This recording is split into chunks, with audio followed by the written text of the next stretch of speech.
নমস্কার, আমি অভিজিৎ মহারাজ। আজকে আপনাদের কাছে একটা টোটকা নিয়ে এসেছি, যেটা নিয়ে অনেকেই আমার কাছে ফোন করে, যে কাজটা নিয়ে সৎকর্ম, একটা বশীকরণ ক্রিয়া। তাই এই বশীকরণ ক্রিয়াটা যদি আপনারা নিজেরাই করে ফেলতে পারেন সময় থাকতে থাকতে, তাহলে আমার মনে হয় দুজনের মধ্যে ভালোবাসা ভালোই থাকবে। তো কি করতে হবে, আপনারা একটা জায়ফল নেবেন আর একটা দারচিনি নেবেন। জায়ফলটা গুঁড়ো করবেন, আর তার সাথে দারচিনিটা একটা এত বড় টুকরো নেবেন, নিয়ে তাকে গুঁড়ো করবেন, পাউডার করবেন। সেই পাউডার করে মধু লাগাবেন। মধু লাগিয়ে সেইটার যে কালি হবে, সেই কালি দিয়ে আপনি আপনার একটা কাগজে নাম লিখবেন, যাকে ভালোবাসেন তার নামটা লিখবেন, লিখে ওটা ভাঁজ করবেন।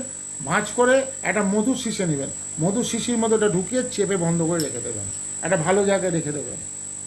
দেখবেন আপনার ভালোবাসার যে মানুষ আছে সে আপনার প্রতি বশ হয়ে থাকবে, আপনাকে ছেড়ে কোনোদিন যাবে না। এটা করবেন, করলে নিশ্চয়ই ভালো ফল পাবেন। নমস্কার।